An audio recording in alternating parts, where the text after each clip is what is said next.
Military Broadcast Radio. The station that's giving veterans a voice. Find us on the web at mbradio.us. Think of all that time. Every wait in the winter. All that time. No one else saw. Every sprint in the summer. Think of every sacrifice. Early mornings on the levee. Late nights in the film room. Bus rides to playoff games. Every bump in the road. Every moment of ecstasy. Every moment of doubt. Years wondering, is it all worth it? It's all led to this. Man, I got this. It's a 60-minute drive for a 60-minute game. After all the miles we've traveled, we're almost there.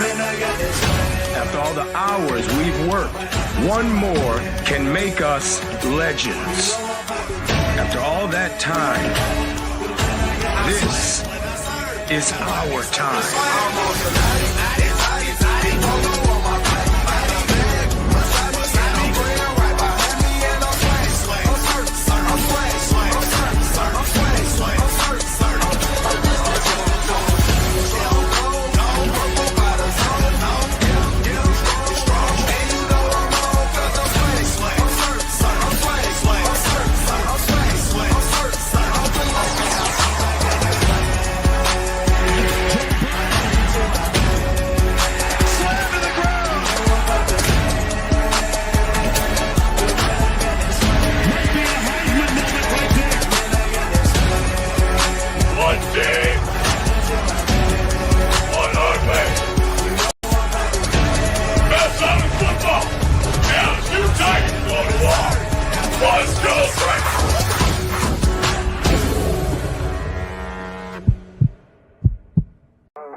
Caveman on the line.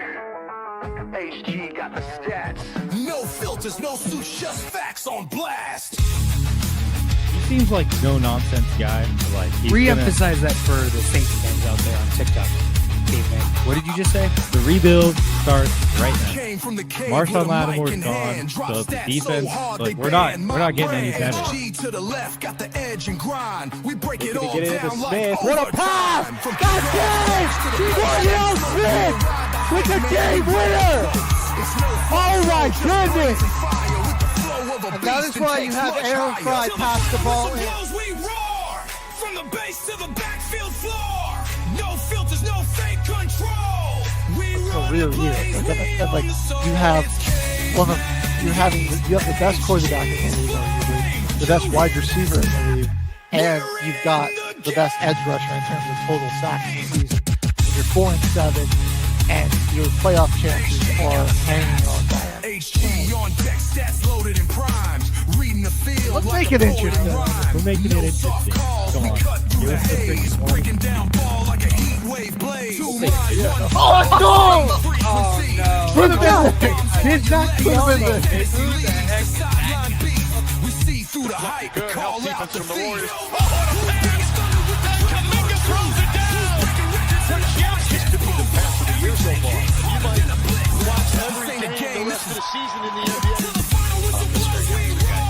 So don't you go saying that you're never going to see that. You're such a hater.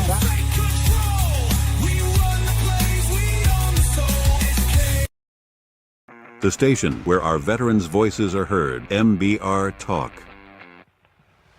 Hey, thanks for tuning in. Welcome, Quack. Program are those of the speakers and do not necessarily reflect the views or positions of any entities they represent. Find us on the web at mbradio.us. You are looking live at Till the Final Whistle on Military Broadcast Radio. I'm your host, Caveman. Got HG, Quiet Mohawk out here in the building. Joel on sound. We got Lucas in here too. And we just had a pretty exciting first NFL Sunday. Crazy weekend of college football. That first fantasy football matchups out of the way. Everybody got their first week down. This is going to be all football today. We're Everybody, eating good. stay tuned. We're eating good, people. We are but happy. one thing that nobody has mentioned, something has changed in the room today. Oh yeah. Can you guess what it is? Can you guess? I got nothing. So we shouldn't be calling him Caveman no more because he cut his I don't hair. look like it too much anymore. Holy! It's all gone. How did I not see this? It's all gone. What? It's all gone. Yeah, you know what? I was It's all kind of. gone. Let's go. I thought I was like, I thought you looked different. I'm like, there's no. I think the hair's just got to be like up under the cap or something. There's no I way I'll spit that. That's what I was thinking. I was in denial. I'm like, there's no way. I thought it was a flex There it fit, you know? You know what's the funniest thing about that, HG? I'm cutting them off, and like in like the base of some of them, these little hints of orange. Still there. Man, that was a year-long challenge that I had to do. Damn near. Me and HG made a bet. Broncos got absolutely just a beat down put down on the Saints last year on Thursday Night Football. Sure. And we made a bet. Whoever's team lost, you dye your hair the opposing team's primary color. So my hair was orange for a week. I love it. Spray dyed. HG's girlfriend came in and I had a trash bag over my body and she spray dyed my hair while we were live. And it was still inside some of the dreadlocks. That was crazy. So that was a year-long challenge pretty much. Stuck with you, man. But before we get going, I just got to ask a serious question. Are you okay? Yeah. I feel way better now that I cut it. Who hurt you? You're right. Because I know that's the only way that like the beard would come off. I'm worried about his football knowledge. Did it go out with the hair? I just You lost know, like 4 years of Samson bad and Delilah? memories. I don't I know. lost 4 years of bad memories with the Saints. all I can remember is when we were good and had Drew Brees. That's all I can remember. Memory is stored in the hairs. That's just scientific. That's big time. That's big time. That's crazy. Well, we had a crazy weekend in college football. A lot of top 25 teams got upset, and we're going to start with a shootout here. The Baylor Bears and the SMU Mustangs. Poor Kevin Jennings, man. Yeah, This man. guy. He's been getting his name tarnished since last year's playoffs, dude. At Yeah. first, it was how does SMU even make it to the playoffs? Oh man, they have a really terrible first game in the first round of the playoffs. Dude was wrote off since then. This doesn't help his resume. And I mean, he put up a really solid performance, but I mean, Baylor just won the time of possession battle, and his defense just couldn't. They just couldn't really stop anything. They gave up 440 passing yards. Sawyer Robertson, Ouch. I mean, he was credit to him. He was balling out. Threw the ball 50 times in this game. Slung 4 tutties. Yeah, I mean, I'll say he did outduel Kevin a little bit, but plenty of opportunities for the SMU defense to help them out. They just didn't force any turnovers or nothing. God, how do they have the ball that much though? They threw 50 passes and still got 44 Right. rushes. And their leading rusher That's had insane. 31 Welcome to carries. Big 12 football. God. And like Jennings just didn't really have a whole lot of opportunities to throw the ball. He only passed it And 22 these two times. receivers, Josh Cameron and Ashton Hawkins, 9 catches and 10 catches. Yeah. Jesus. Unfortunately for the Mustangs, I think this early season loss is pretty much gonna. They got some holes on defense. That's caveman Charles. Yeah, I wish I would have caught this one. Like I didn't. Saturday was a bad day. I was in sad boy mode. So Yeah.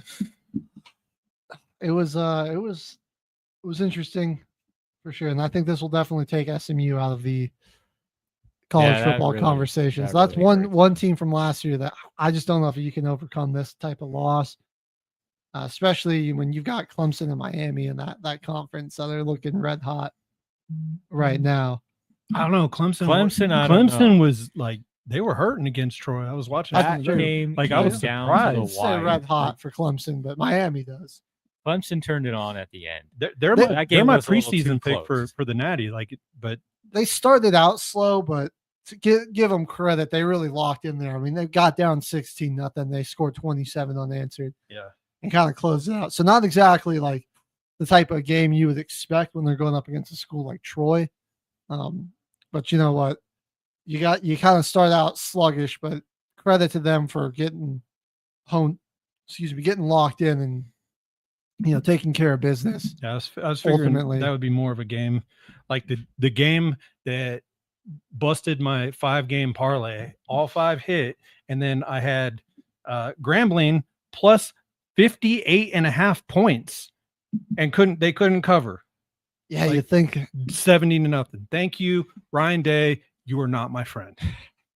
I mean, they just would not stop beating on them. You know what was hilarious to me about this Grambling thing? I kept getting, like, whatever reason, my algorithm It was perfect. was sending me like posts from these Grambling players after the game had happened, but like they had posted these like the night before, and it was them just talking all the shit. Like, Why are you so locked in? And then it was just like a screenshot of like we're gonna shock Grambling at Ohio State. We're gonna shock the world tomorrow, Grambling Ohio State. and then you go to the comments and they're just like, so who's here after? I would have been happy with like them that. getting beat by any less than 58 points. I was just like, come on. What incentive does Ohio State have for running the score up that much on Grambling? I get it if it's like another Big Ten school and they're having an off day or something. It's Grambling. Come on. My only thought is that maybe there's something to like total points just ultimately down the line here. Or maybe You're the Ryan side Day nose, is a side bad breakers. human being. Yeah. That's what I'm going with. Bro, Jeremiah Smith, this guy's like what, 18, and it's just like out here watching him Demon. just cook Animal. people. I'm like, Animal. oh my god. I'm watching him do this stuff, and I'm like, dude, I'm not even that much older than him, and I'm like, if I tried to do that, like my knees would explode, my spine would snap in half. I'd be in the ICU for like 2 months trying to do what he does. It's incredible. Do you think he declares for the draft this year? I don't think he can. I think he's Or got. is he not going to be I think eligible? he Yeah, has he's got to to do wait. one He's more got season. one. He's got one more year. 17 last year. If he was eligible, he would be the number 1 pick unequivocally, without a doubt. Easily. Easily. Even if the team's the Saints. Yeah, We're not easily the picking first for wide it. receiver off the board. he would be the number 1 pick. It's not even a close race if he came out this year, but he's still got 1 more year after this. Best receiver Yeah. in the country. He's gonna be the best. He receiver could in probably the country sit for out the all next year 2 next years. year. Still be the number. And still be the number 1. Honestly. Number 1 pick. He's that good. I have not ever seen a receiver in college look like him. Wouldn't even doubt it. Yeah, he's It's the level of Dude, he's something athleticism on the special, catches, yeah. man. Like you were saying, HG. Like- Like he does stuff that would hurt most people. Ohio State has the best it's not even questionable. He's the best offensive player, best overall player. But that D-back that Caleb cornerback, Downs. he might be the best defensive player in the entire country. He's too. insane, yeah. And he can do like corner, safety, like hybrid. He can do really Yeah, he can whatever be he all over the wants place. on defense.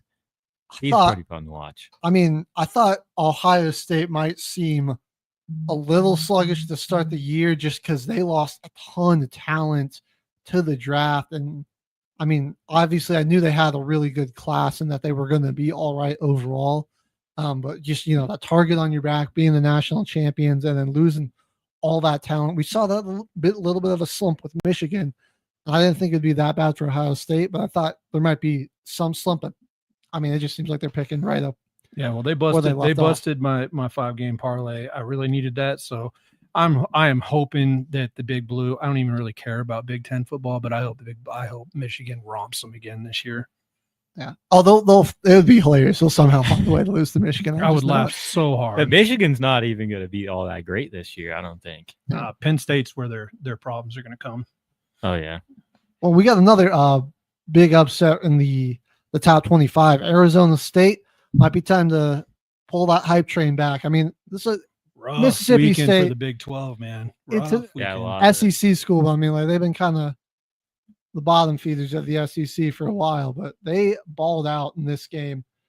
Sam Levitt, classic game. Well, not even really game manager, dude. This guy, I had a lot of high hopes for this dude, and after this showing from him, like Super he got mid-looking. rattled on the road. threw 2 interceptions, only 82 passing yards. How did that happen? I mean, dude, shout out to these backs, Riley Brown and Kanye Udo, keeping the Sun Devils in the game. Really, I mean, those guys. I mean, that's 215 yards between the two. I mean, they put the team on their back quite literally. That's Scatterboo all year last year. Yeah, that's what got Scatterboo drafted. Was honestly carrying Arizona State last year. Their offense. Nice statement win here for the Bulldogs. That was crazy, like miracle ending too, almost. Yeah. This one was literally like final moments of the game touchdown that they scored. Yeah, and I've never seen in like that type of situation that badly of a blown coverage. Like, I could not believe how open that wide receiver was. It doesn't get any easier than that. They live and die by the blitz. They do it well, that defense, but they live and die by the blitz. It was the same thing that happened last year in the playoffs too. They let a shot go deep when they called the blitz and had everyone commit. In this game, though, did you see the linebacker that he slipped and fell? The one free rusher that Arizona State would have had on that play, he slipped and fell. Knocked out any chance of getting the pressure on that. And Blake Shapen stood in there strong and delivered. Yeah, so some concerns here for the Sun Devils. Quarterback play suspect. And that defense definitely got carved up through the air. So not something they're going to want to see. But I think our biggest upset of the week definitely came down in the swamp. Big ol' underdog, man. South Florida, dude. Someone taking down the big Bulls dog are looking good. I mean, they came out and just trounced Boise State the week before, and got two quality wins. Got this big win on the road. They still got to play Miami. Might be their first loss of the season, but I mean, coming out of that stretch 2-1 is going to be, will be huge for them, because that's, that's a stretch that easily could have come out, Yeah, people could have won a lot of money if they would have bet out of those 3 games. They still come out 2-1 in any direction. Like they had to. They were dogs. They're going to be dogs against Miami. They had to have been dogs the first 2 games too. I definitely think they are. Yeah, they definitely were against Florida. Probably weren't huge dogs against Boise, but I'd imagine they were still dogs in that game. I would imagine they were dogs in that game. So the Bulls, I think, are definitely front runners for that group of 5 team, because after they get off of Florida, or off of Miami, take a look at their schedule here. But definitely, it eases up for them. Still got South Carolina State, actually. Maybe Navy. That's the only. Oh wait, that's State. That's not. So just South Carolina. that's the SEC school. State's Division II, I think. Charlotte, North Texas, kind of always has like a sneaky good roster. Navy might give them some problems. That's the only game on there that I think. Memphis is usually all right in that American Conference. No, it really cools off for them after that Miami game. They get past Miami, they can just run the table. Yeah, pretty easily. But yeah, they're aggressive on defense, and Byron Brown, he's pretty fearless back there at quarterback. Going and trucking people. I just he's really getting physical and just a really strong and athletic runner. That's definitely what you want. If your quarterback's going to be mobile like that, at least get somebody that is going to run hard. That's how you get injured. You're not running hard. I was, I like this Gators roster, but this is a tough loss to take against what should have been, more of a layup win for you. And now it's just like doom and despair. They've got. I haven't ever been as sold on Lagway as everyone else seems to be. I don't watch a lot of Florida football, but what I have seen, I don't see what everyone else sees. He's not as good as Lenoris Sellers. That's a real dog in the SEC right there. I was really thinking he was gonna, become more refined passer this year. He's great dual threat quarterback, great athleticism, absolute cannon of an of an arm, but the short to intermediate passing was, not always the cleanest. I thought that was going to be better this year, but it doesn't look like it. I mean, looking at these games that are coming up, I mean, you go to LSU, to Miami, home against Texas, to College Station, Texas A&M. You got home against Mississippi State and Georgia, on the road in Kentucky, at Ole Miss, home for Tennessee and Florida State. I mean, good God, who approved that schedule? That's terrible. They're getting paid, that's for sure. Yeah, that's for sure. I They're mean, like, hey, school just wants some money. Just send them off. It's like sacrificial lambs. right.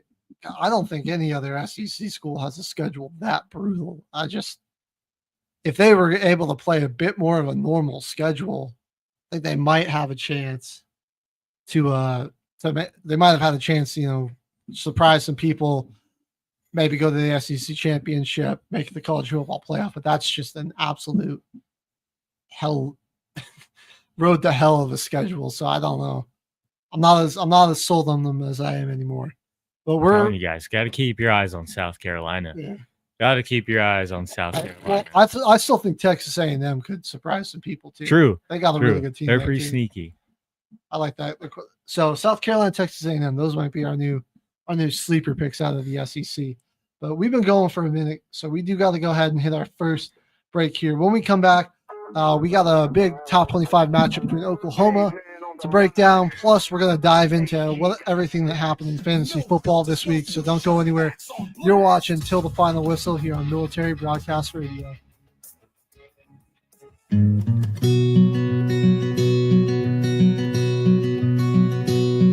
Could have slipped around the corner at my favorite coffee shop. Could have passed your Subaru in the Belcourt parking lot. Could have sat just feet away from me on a flight back to Tennessee. Few rows apart. When I tell you I feel lucky, believe that it's the truth. Somehow in this giant world you found me and I found you. Could have been a blind date, had to cancel, I was running late. Could have never been that friend of a friend. Could have almost met a million times, lived totally separate lives, and miss all we've ever been. When I tell you I feel lucky, believe that it's the truth. Somehow in this giant world you found me and I found you.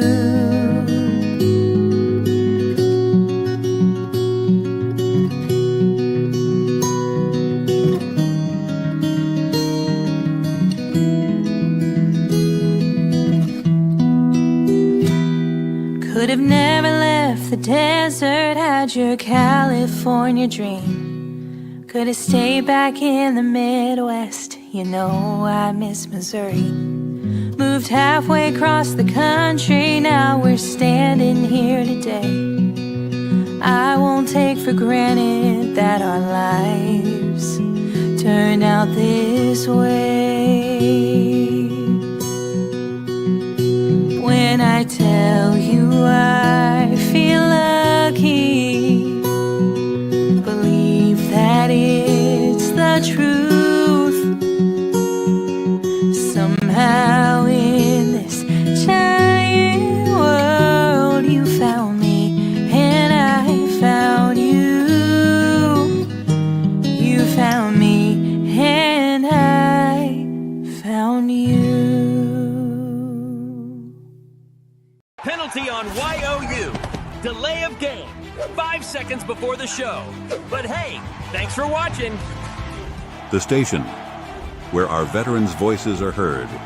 MBR Talk. Find us on the web at mbradio.net. You are looking live at Till the Final Whistle. Welcome back, everybody. We are continuing on with our college football coverage. We've got just one last game from the week 2 that we want to talk about. Oklahoma, Michigan here.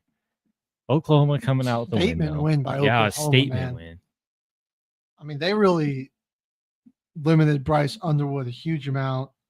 And I mean, aside from like that big explosive run to start the third quarter, and I would say like that one other decent drive that led to points, you know, the other field goal that Michigan got came off of a turnover.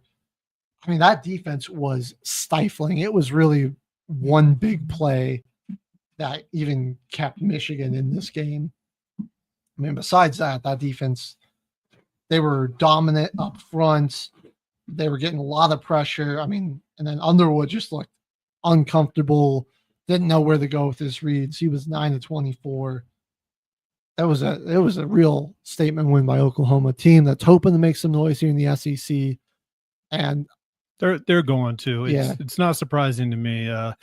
Give it another year or two. I mean, we're halfway there. Texas and Oklahoma form a Big 12 teams because the SEC just seems to like to poach all of our good teams. They're going to be doing the heavy lifting for the SEC. You heard it here first.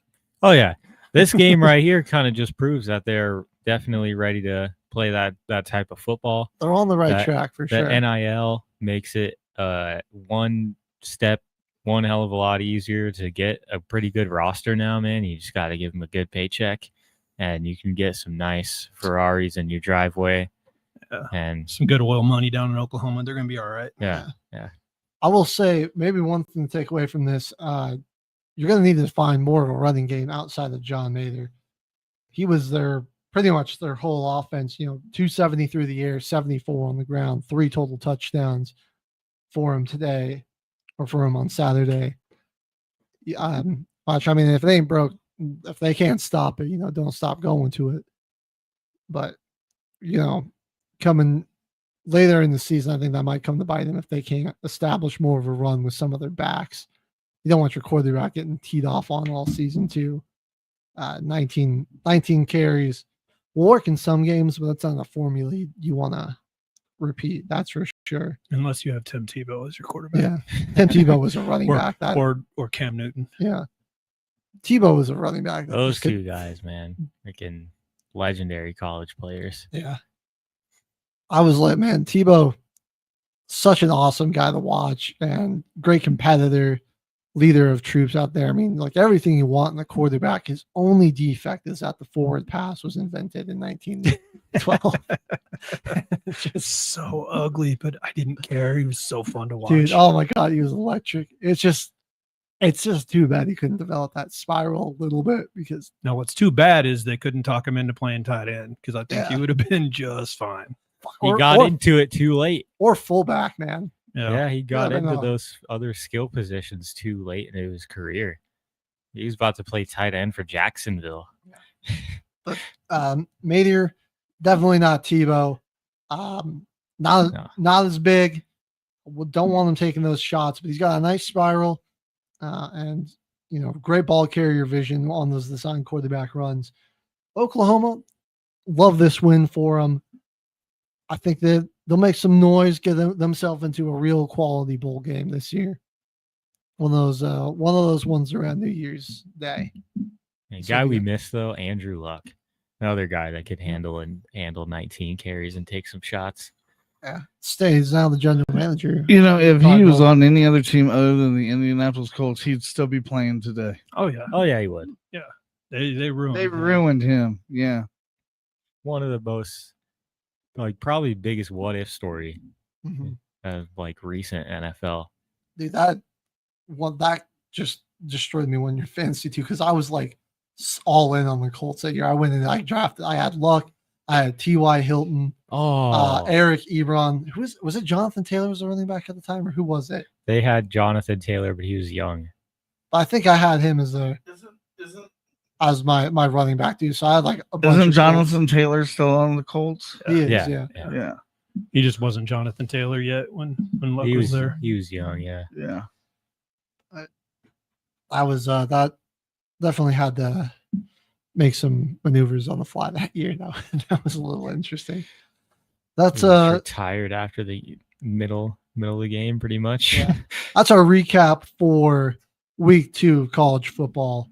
We're going to look ahead here to week 3, some of the big matchups that we got coming up here. Georgia, Tennessee. This is going to be the who the heck is even Georgia's quarterback, man? Oh, it's Gunnar Stockton. Oh my goodness. Guy who took over for Beck when he got hurt. Yeah. I mean, he's looked good.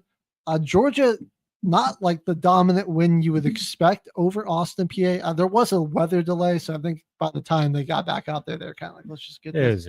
It was over with. Well, here's the question for week 3 from both of you. Go through the top 25 matchups and tell me who's going to get upset. Pick an upset. Who's your most likely to get upset? Most likely to get upset. You can't pick the same team. To be upset. I'll say maybe Ole Miss or even Notre Dame. Well, I was going to say, I don't think we should do top 25 versus top 25. Yeah. Those definitely give you room for an upset. But I like your pick for Ole Miss. Arkansas. I'll go Ole Miss. Okay. That's definitely one I could see. All right, that one's off the board. Who are you picking? Scrolling through here. Who do I like? Yeah, I mean, give me Clemson. This is a sneaky good Georgia Tech team. Watch out for Georgia Tech, man. Yeah. And it's a road game for Clemson, so they're going to have to go to Tech. There you go. I like that. I mean, they've played Clemson pretty feisty in the past year.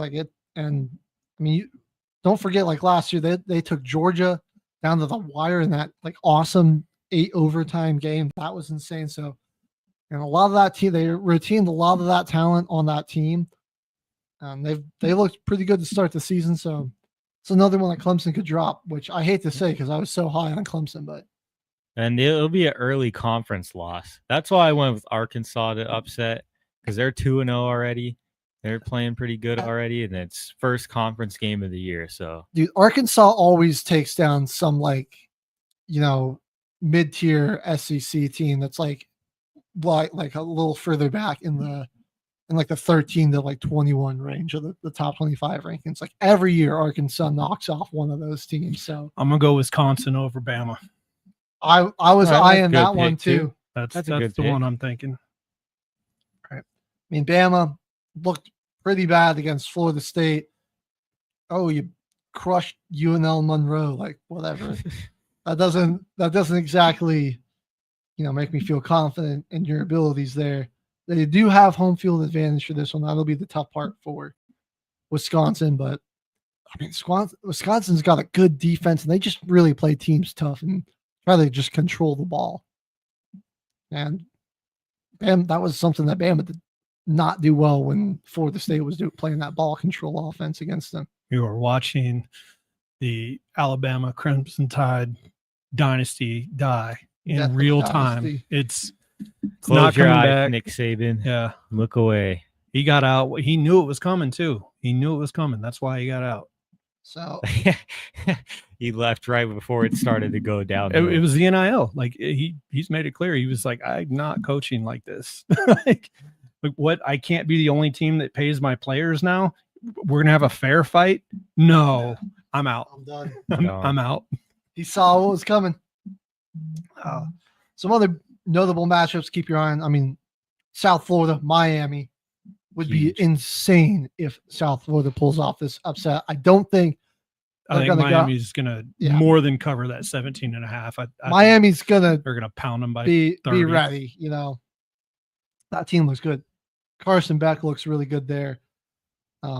Miami. I mean, with the struggles Clemson's had, I'm picking them now. I'm switching up on Clemson. I'm picking Miami to win the ACC. They just look like a lot more of a complete team. Florida LSU.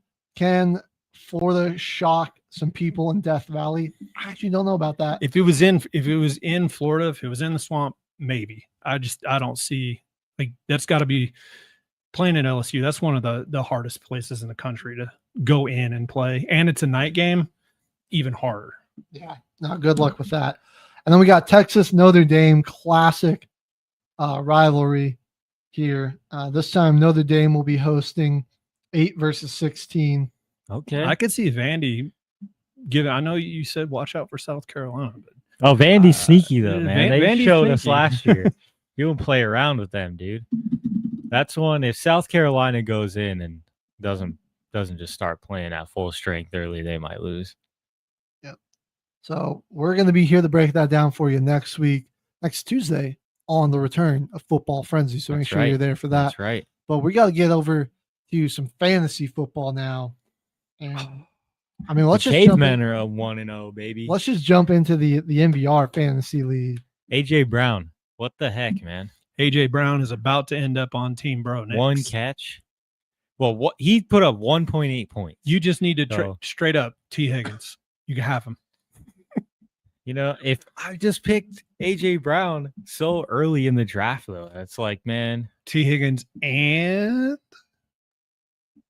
Ridley. That's 2 receivers.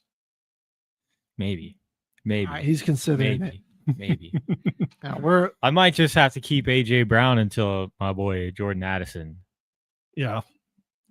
Yeah, we do have the pick 'em. It's on poolhost.com. Yeah, I didn't look at that. How'd that pick 'em? Joel was our week winner this week. Joel, did you use ChatGPT to pick your pick 'em games too?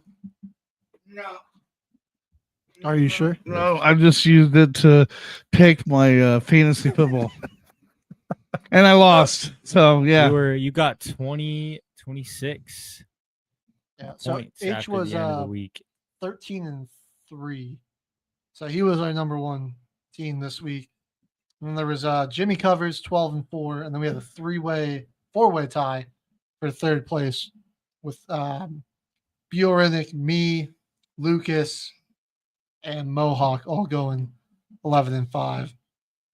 And then Caveman was 9-7.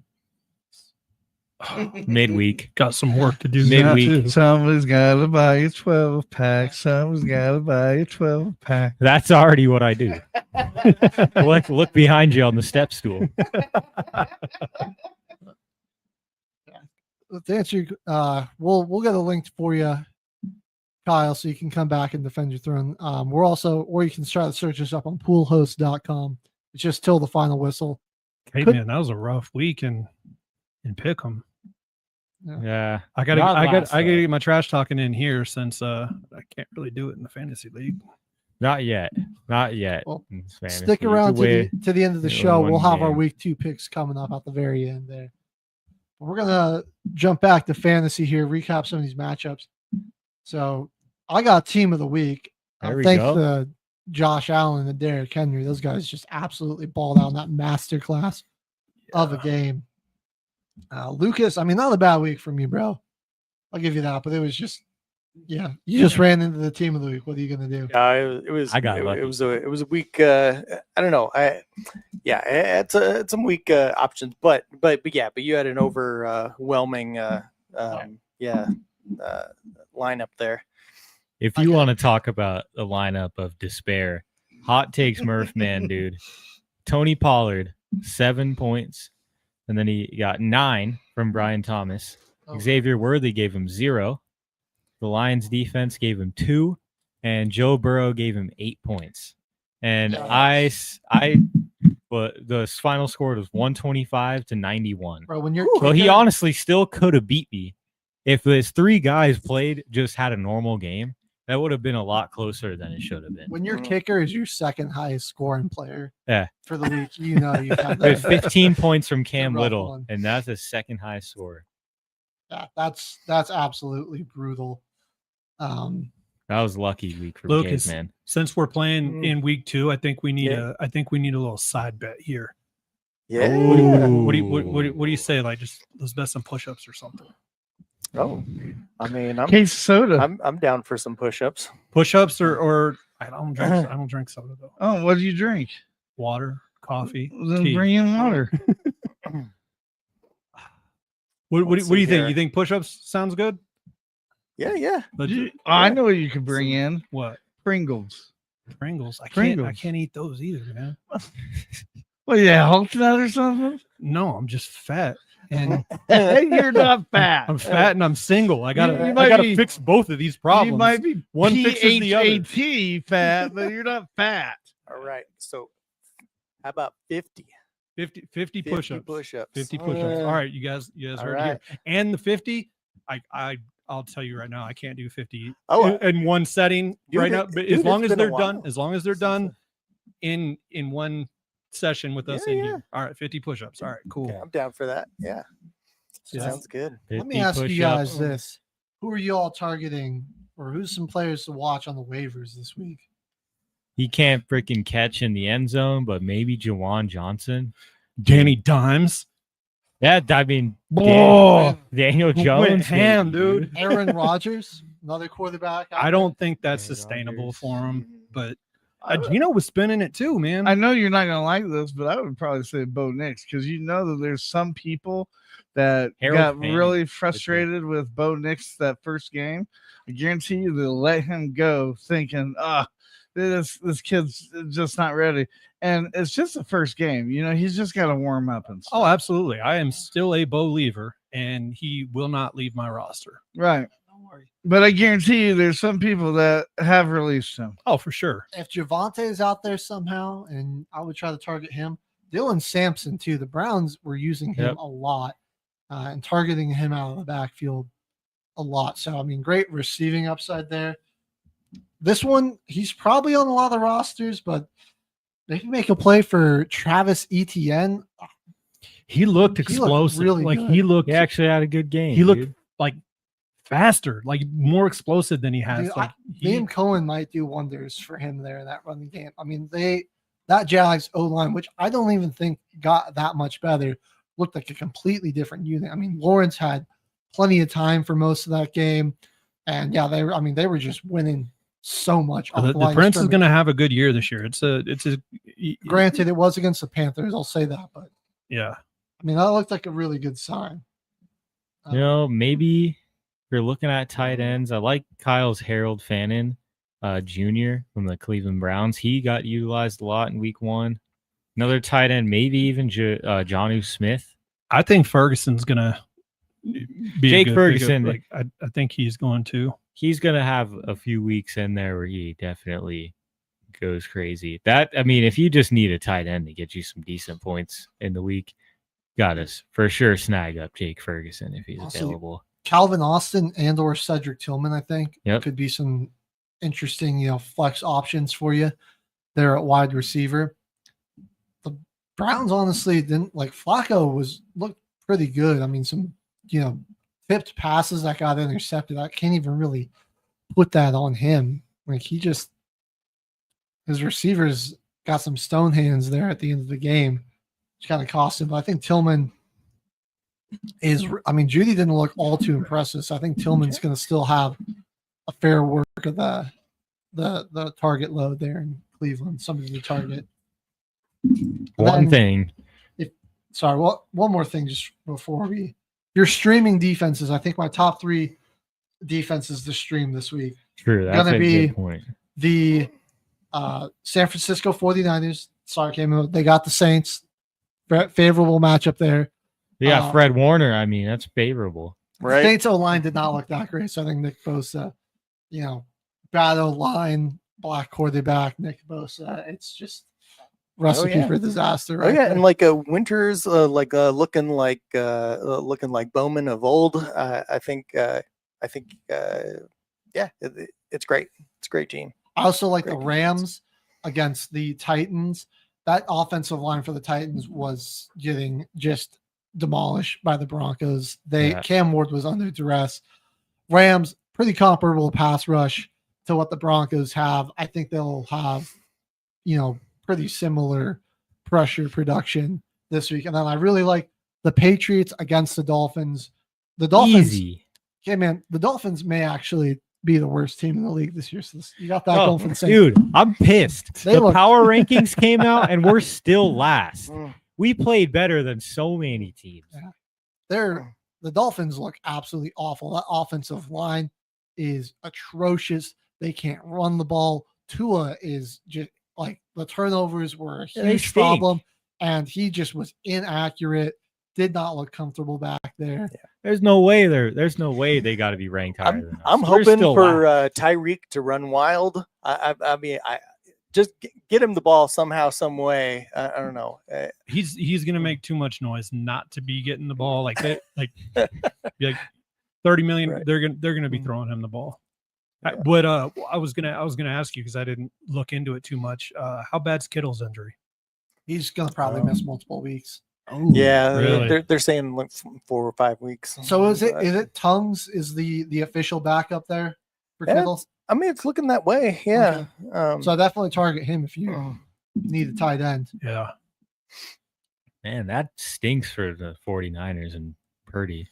I mean, I was the Saints had thinking- no answer for Trey McBride, so I'm just kind of happy now. We got one less guy to worry about. I was on thinking this about team, Lucas. dude. I was like, he's got to be watching this game, being like, "Oh, here we go again." I know all the Cardinals. Here we go again. Not again. Oh well, yeah. I mean, like they've already gotten rid of Jake Moody. You know, like they've For the better. Yeah, for the better, for sure. But yeah, and then Kittle and they're shaking up the whole lineup. And Jawan Jennings is looking like he's probably going to miss like next week, and even Brock Purdy himself won't play week 2. So yeah, You think he's going to miss time? Well, I mean, because he's got toe injury and shoulder, so they might give him a week. You know, I don't know. Who's their backup now? That would be Mac Jones. Oh, Mac Jones. Yeah, Big Mac attack. So what are you gonna do if he goes in there and just starts spinning it? All right, yeah, I already know. It's like that's the type of dude that would just come in and fucking bust the Saints' ass. No, I really look forward to seeing Mac Jones play. You know, I mean, like it's not why I want to see him play. You know, but I think I think he'll be a great filler for a couple of weeks if need be. You know. Oh, he's no Jimmy Garoppolo. That's right. Oh man, you got the Patriots in the playoffs, man. They were a wild card team with Mac Jones. I'm a Jimmy G fan, but yeah, make him a backup all day. So. All right, switch it up here a little bit, fellas. Give me any cuts you think, some guys that you're cool moving on from here. On my team or just in general? Team, maybe Travis Kelce. Where did you draft him at? What do you think his ADP was in most drafts? Like I got what does it say? I learned my lesson. I drafted him in a second round last year, and that was a mistake. Yep. I got him pretty late in the draft because everybody took all the tight ends I wanted early, so I just waited and he was available. I think I got him in the 6th. I'm gonna say maybe Brian Robinson. It's getting close. I don't know. C-Mac didn't look like he was really losing any steps. So I would say was it DJ Moore? He's with the Bears, right? Yeah. I wouldn't was not drop him. like, man, I'm telling you, I told you early on, I just have not seen what people see. I mean, the athletic talent's there. The talent is there. I don't see what everyone sees in Caleb Williams. Like the guy just pre-snap and his processing is just atrocious. They ended the game on Monday like the classic Bears. We'll get to that game, but like at the beginning, he actually looked way better than he did last year. In the beginning of that game, they went up 17-0, and then they were the Bears again. But once that script ran out, yeah, I mean, it just didn't work anymore. Anemic. They were right back to where I just saw him So sending a guy in motion with 3 seconds left on the play clock. I'm like, yeah, dude, like you're not a rookie anymore. Like you can't be having those mistakes. And he missed some like wide open throws. It was like, I mean, it was just so many swings where it's like, I mean, I was like some really impressive high quality throws. And then like he's just missing some easy ones. It's like I said before the season starts, Caleb Williams, if he went anywhere other than the number 1 overall pick or outside the top 5, we probably wouldn't be as hard on him because we give him time to be a project because he's more of a project, but he was a number 1 overall pick, and you kind of need to see that development. Well, it's for the reasons or lack thereof that with Caleb that I would be out on any Chicago receivers. I'm not buying it. Yeah. I like Moore was getting open and making some impressive plays. It's just like, can Caleb hit him? So I'm not quite ready to give up on Moore. He's still a solid week. But yeah, it's definitely going to be shaky there. Bryce Young, I think it's somebody you could definitely move on from if you're looking to change out quarterbacks. Maybe go Bryce or JJ McCarthy right there. Still need to see more from him. He looked horrible the first 3 quarters. Yeah, they were just 3 and out after 3 and out after 3. Horrible. I mean, he was phenomenal in that 4th quarter, but I need to see some more from McCarthy, I think. Maybe Jerry Jeudy. The way he rallied and played when it mattered the most after having a really, I'll say it was his first start on the road. You were getting pressured all night. You couldn't convert a 3rd down. You threw a pick 6, but just him coming back there in that 4th quarter and leading 3 straight scoring drives, taking the lead there. That did a lot for me in terms of the JJ McCarthy camp. He really put the team on his shoulders there, and the run was impressive. The throw to Jefferson was an absolute laser in a tight window. Great read on that fade, Aaron Jones. I mean, Kevin O'Connell, I trust him and this offense, and McCarthy showed that he's got a lot of resilience as a player that I wasn't sure if he'd have, because he didn't have it that tough at Michigan, but it was a tough night for him, and he still found a way to get the win. So that really first start on prime time. Yeah, that's what his pre-draft analysis that I was listening to, from Harbaugh, even when I saw an interview with him, or even I saw one when Sean Payton and the Broncos took him out to dinner for their top 30 visit. And for most people, if you're hearing pre-draft reviews for Caleb, they were talking about all the arm angles and how elusive he is and all the athletic stuff. You didn't hear any of that about JJ McCarthy, but everyone just raved. They're like, I don't know exactly what it is, but this dude is a winner. He's a winner and he doesn't quit. It's one of those intangibles, and he definitely showed that. This football player. Yeah, he wants to win. He's a competitor. Back in his hometown too, no less too. That's pretty sweet. All right, that definitely would be one to pick up. All right, we're gonna do this last part real quick, Phil, since we do got to go on another break. But give me one player to try to sell high and one guy to buy low. Just sell initial high. thoughts Sell high on Aaron Rodgers right now. I like it. Yeah, maybe try and go if you need to make a trade. I would try to get low off where Jamar Chase, and pretty slow start for him, and you could probably try and get him for something. I'm not gonna lie. Cheap now. I did submit a trade request to Holly for him. Yeah, later on if their offense starts to click later on, you pretty much got Jamar Chase for absolutely nothing because he had an awful first week. I would say somebody you got to try, not sell super high, but James Conner. If you can find a way to move on from him, maybe get a Krosky Merritt. James Conner did not get a lot of the carries. I would still trade. I think that's going to be Trey Benson's backfield by years. Jamar's going to get his number. I would still trade any 3 players on my team, period, not including Saquon Barkley.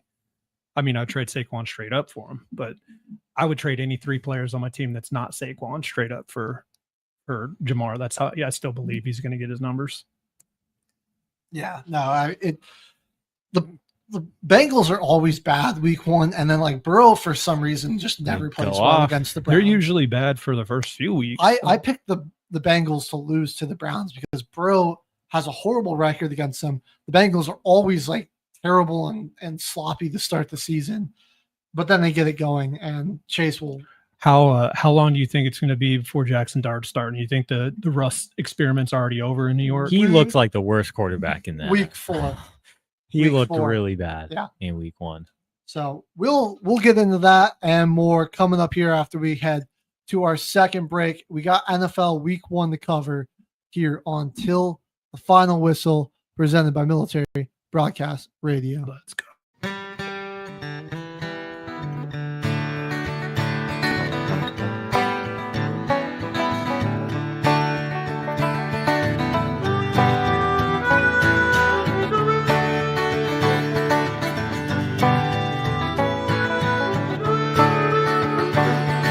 See us on the street, but may not always meet your eye. You look warily upon us and pass us by. Our eyes are not hollow and our souls are not dry.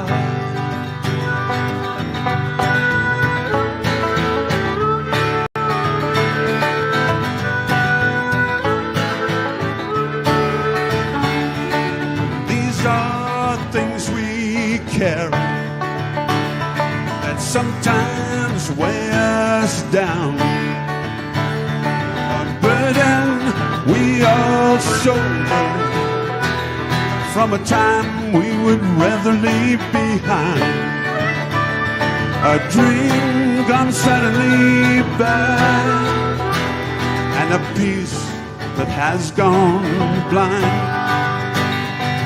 Names etched in a cold black wall, a memorial to a violent, deadly past, where you fell in vain. The souls live eternal in red dust and in rain.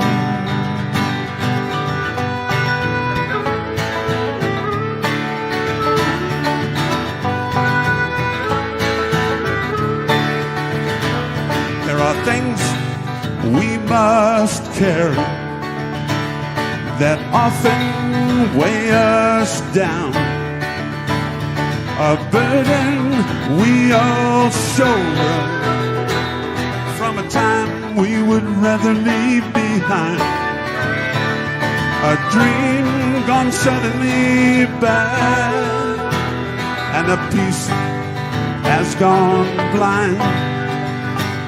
And a peace chose to be blind, where you fell in vain. The souls live eternal in red dust and in rain, in red dust and in rain, in red dust and in rain.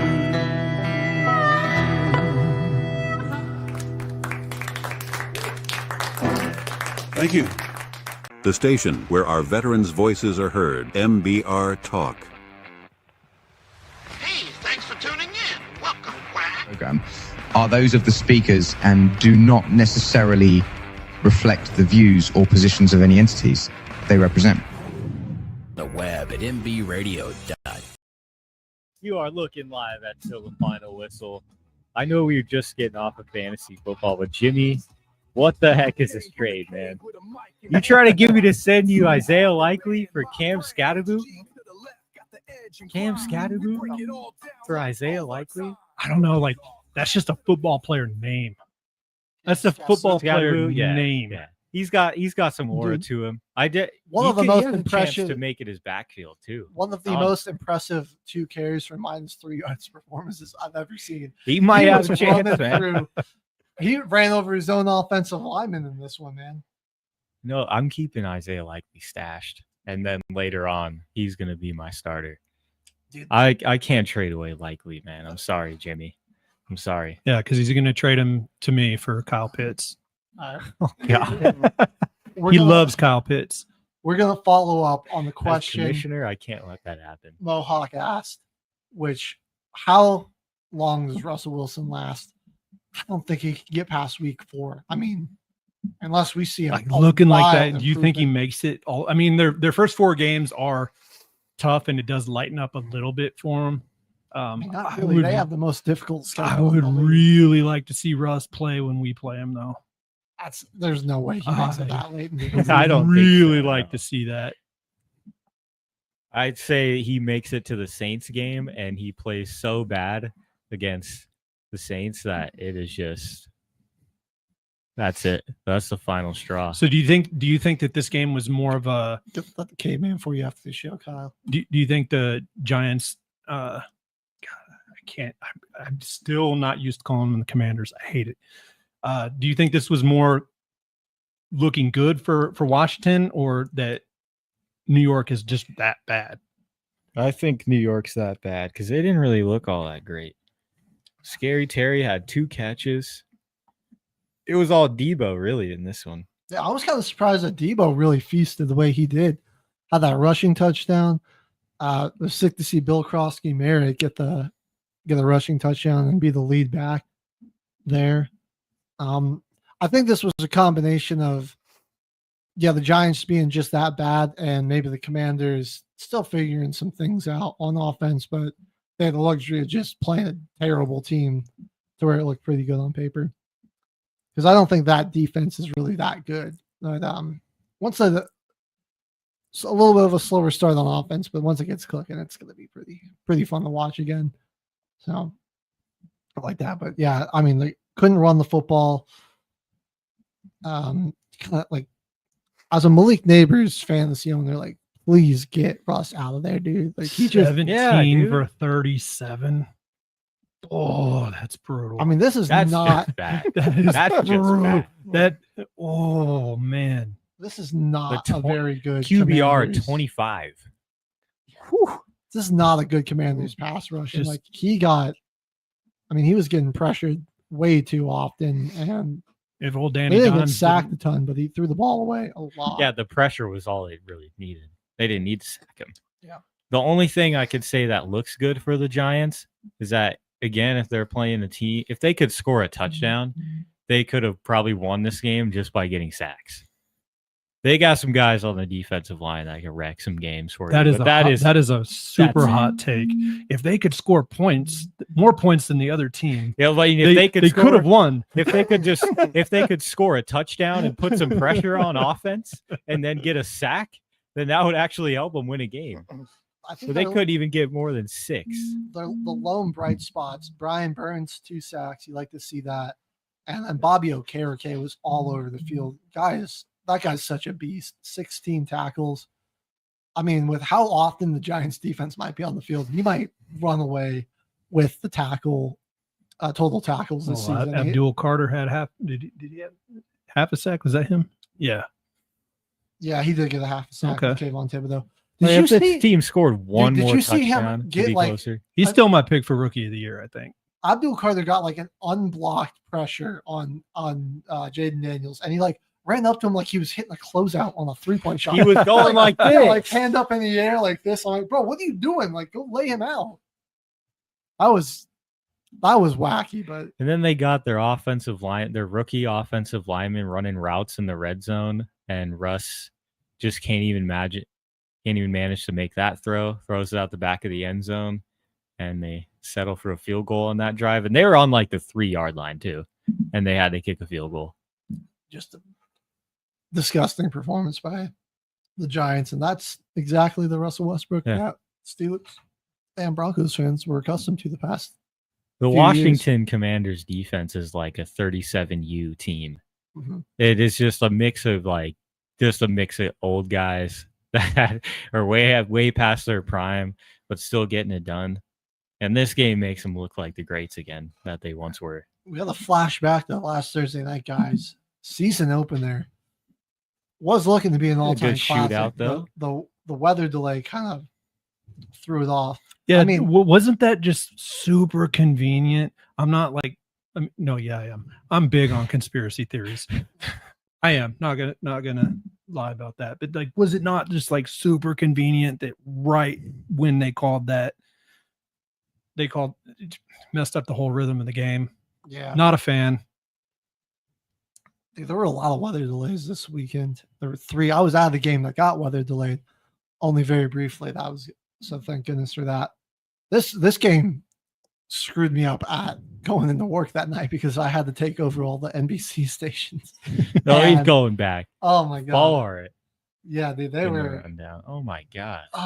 they had a lot of stuff that had to slide back. It was kind of a logistical nightmare. It But shows they're cutting too. Yeah. They wouldn't send you guys the correct file. Couldn't load in an entire show. Hurts God, Hurts yes. looked pretty good, and that's a question I do have. for you actually, guys. hot take: Hurts did not look very good. Did you see his completion chart?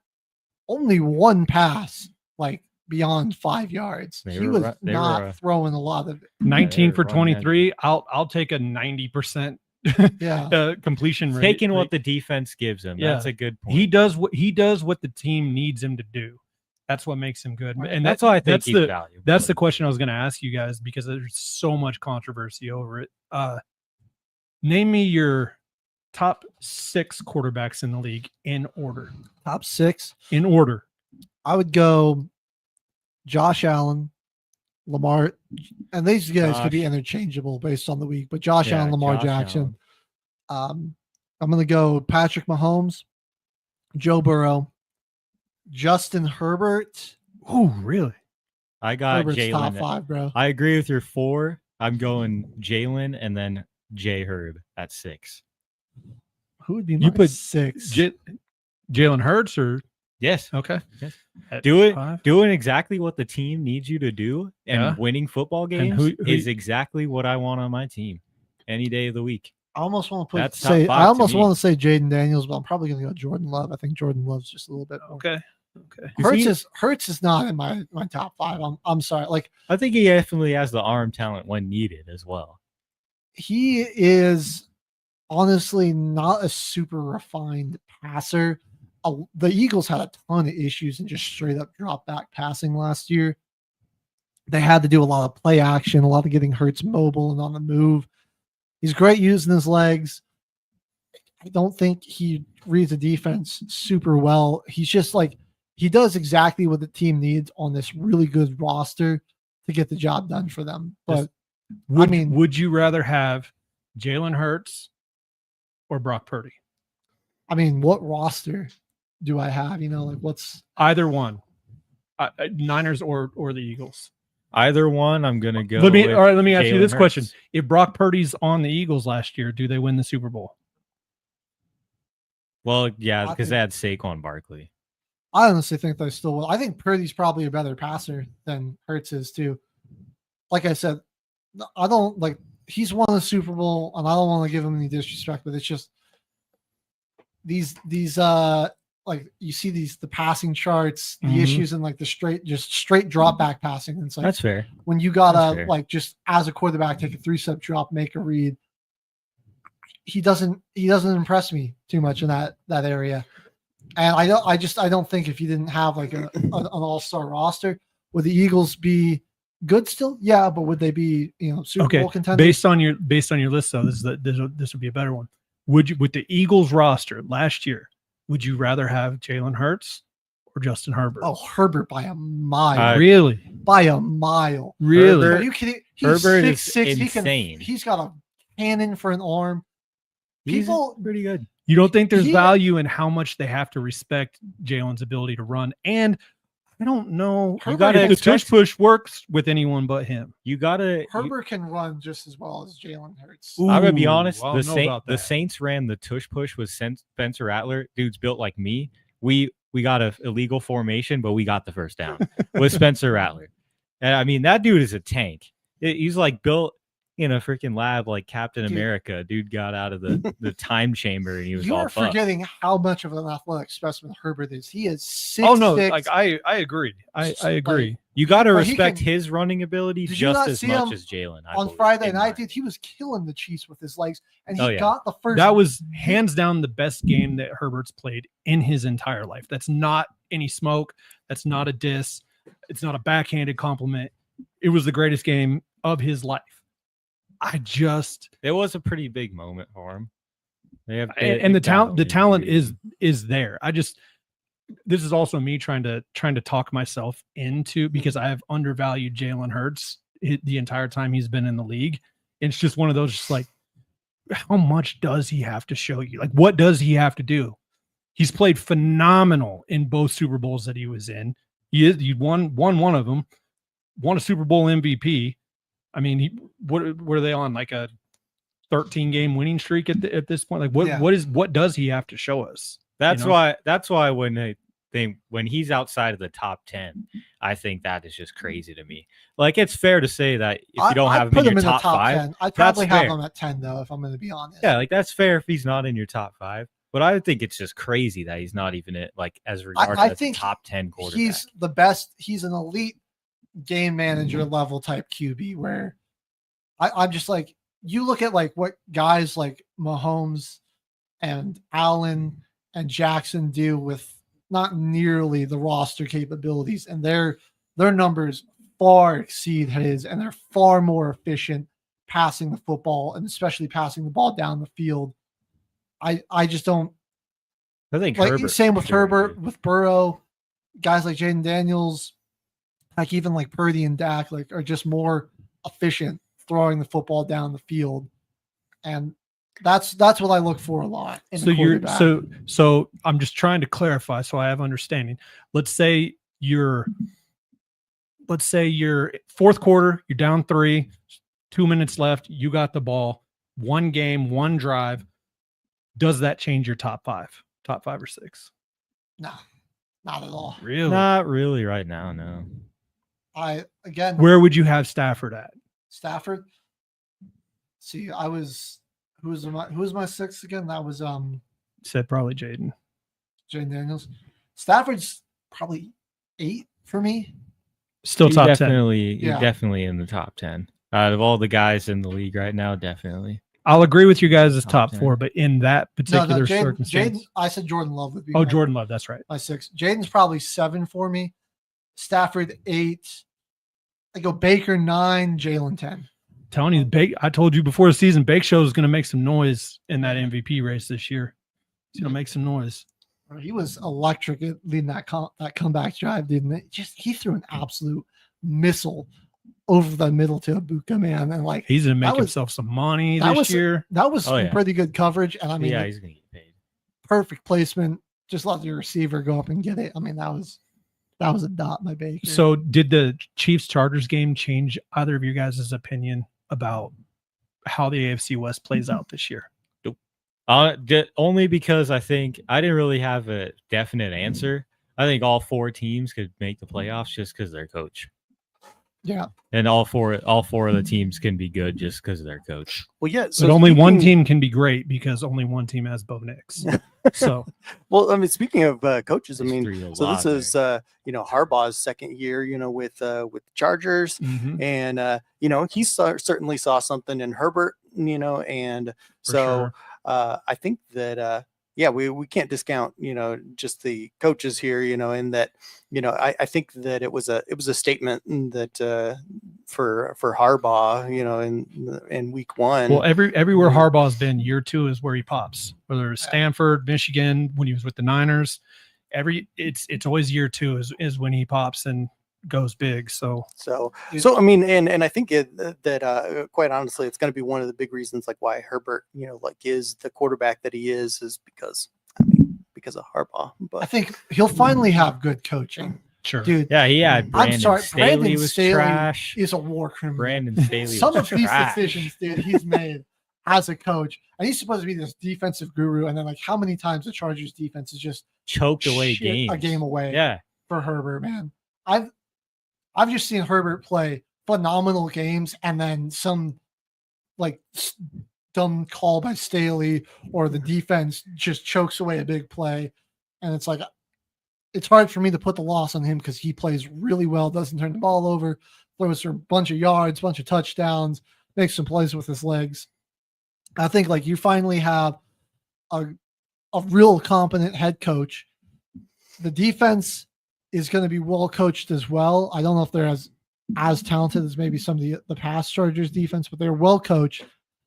And that running game that Harbaugh will establish, because they are going to establish the run, is good. But I like that they kind of flipped the script, and like people are expecting them to run the ball out with Marion Hampton. And they just let Herbert come out and throw it. And I think you're going to see a lot of them just like Harbaugh trust in Herbert. Or Harbaugh always wants to throw or always wants to run the ball. Like everywhere he's been, that's his bread and butter. He wants to pound the ball, and he just had to. I mean, you've heard him talk about it enough. He loves Justin Herbert, but he must have just been like, wait, we're the Chargers and we can throw the ball at this like point really well. At We this should point in maybe his do more career. of that. Yeah, at this point in his career, Justin Herbert's the veteran, and don't put it into the hands of a rookie running back. Let your quarterback take the lead of this team. And Well, coaching does absolutely matter. I actually got into a little bit of a heated debate over this topic with coaches and quarterbacks earlier this week. Do you think that if, let's say, Herbert would have been drafted by the Chiefs and went to Andy Reid when Mahomes did, when he had Kelsey at his peak, Tyreek at his peak, do you think we're talking about Herbert having 2 or 3 rings already? Absolutely. I could see it. Yeah. No, I think he's it's a pretty good chance. Very. Yeah. And He's if, on that if level. let's say Patrick Mahomes was drafted by the Chargers, how much different do you think his career looks? Do you think he's? I think Mahomes might have been able to carry the Chargers to a Super Bowl. I like Herbert, but I think Mahomes is just the better quarterback overall. I mean, We saw it in this I game, put him though. at 3 just because Yeah. of like off of raw talent and where they're at in their careers. Lamar and Allen are better, but like if you want to talk about the best quarterback at reading a defense and exploiting its weaknesses and that quick attack passing and improvisation, Mahomes is still the best at that. Bo Nix, I It's agree. Patrick Yeah. Mahomes. We saw it on Friday. Patrick Mahomes literally was the Chiefs in the opener. Right. I'm not in further offense. He was literally just the entire offense. Well, I think the only thing that would have stopped Mahomes on the Chargers is Staley's coaching because he's a magician. I hate to say it, but like he just finds a way to win games. He finds like plays that you think are trashed. I mean, he'll find a way to make magic out of them, you know? So it's what part of the reason I hate him, because every time you think you got the mother effer, he finds a way to sneak out of it. And you just, I don't understand it. I mean, he keeps doing it. I He hate keeps doing though it. that a team would have to, like lean on a quarterback in that way. I mean, does a quarterback have to be a magician, or should they have to be a magician? Like just to win games and such. I mean, I think your number gets called, you should man. be expected to be able to do that if you're getting paid like that. Yeah. If your number that's- gets called that's and what you're I getting think. that check, you And you might as well be able to do it. You shouldn't have to rely on it all the time. And that's why Mahomes and the Chiefs have been so good, because Andy They don't Reid have to. and Steve Spagnuolo, They don't have to. all the OCs that Mahomes has boosted to the next level, like that have been under Andy Reid, like the play calling, that is really great in a lot of these situations, and that they're really good in games. And then but then in those situations where you need Mahomes to be a magician, I mean, he delivers most of the time. Sure. And so it's a good combination of executing the game plan really well, and then when it gets off script, you can make magic happen. Yeah. All right. And speaking of magic happening, Brock Purdy in his last game-winning drive. That was pretty solid there, man. 7 for 6, 7 for 7. Yeah, 7 for 7 on the Oh, final oh drive my- there. We'll get to the homer One other one I think we should go to here would probably be this Jets and Steelers. That was a fun game to watch. Was insane. It was a fun game to watch. 34-32. Did Justin Fields find himself a home with Aaron Glenn? Because he looked kind of nice. They had some week 1 struggles, but he looked pretty nice. Well, the confusing thing to me wasn't so much that he had such a phenomenal game. I mean, Justin Fields is electric. He's shown us flashes. What was confusing to me was he did it against the Steelers defense. Well, quite honestly, and I've said this, many times over the years, is that I think Pittsburgh has got one of the most overrated defenses ever.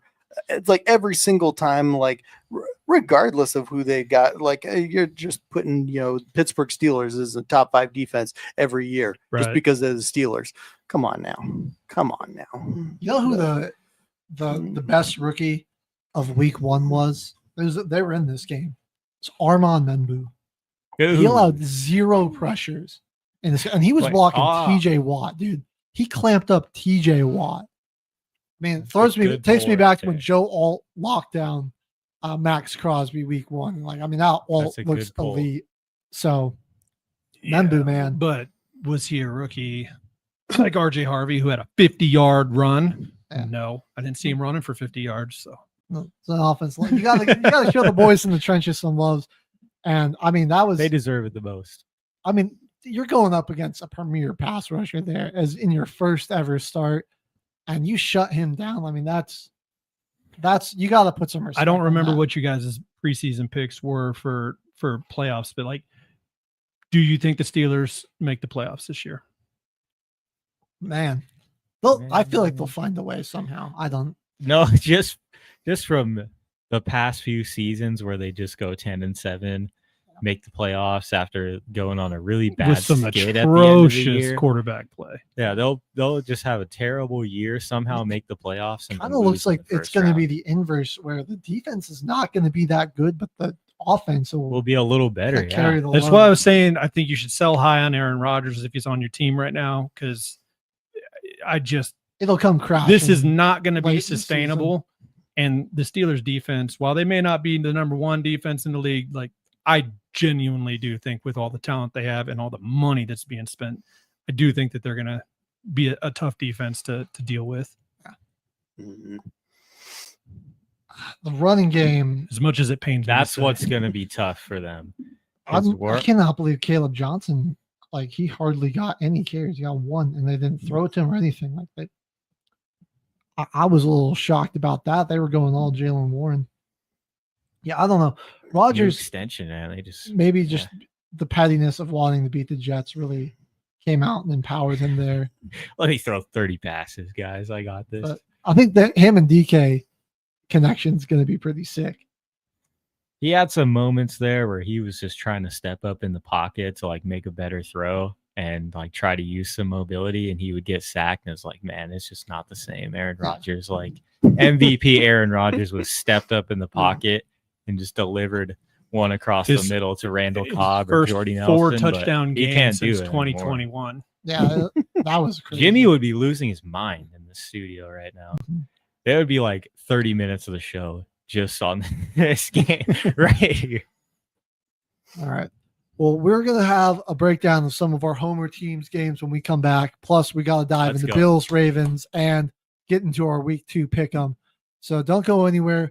We're going to take one more short break, and then it'll be back to more football here on Till the Final Whistle, presented by Military Broadcast Radio.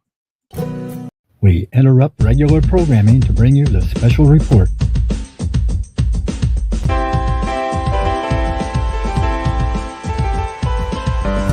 Somewhere little children cry as their parents say goodbye, bound for a land far away. When they'll return they just can't say, to this place where wise men walk, in a world where men won't talk. Can't help but see the irony, making war to keep the peace. Oh God, I hate this whirling dust. Don't wanna be here, but I must. Lord, I do not want to die, and that's the reason why I'm trusting in the sentry in the sky.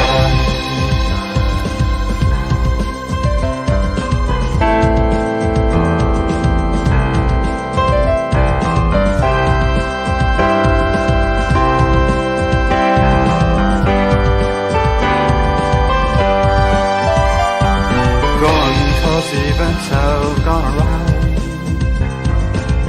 Can't change the world, but I've gotta try. Under eastern stars I pray, keeping low and hoping for better days. Oh God, I hate this swirling dust. To you, my love, I miss you much. Wipe a tear from your eye. I'll see you by and by, 'cause I'm trusting in the sentry in the sky. I'm trusting in the sentry in the sky. I'm trusting in the sentry. I'm trusting in the sentry in the sky.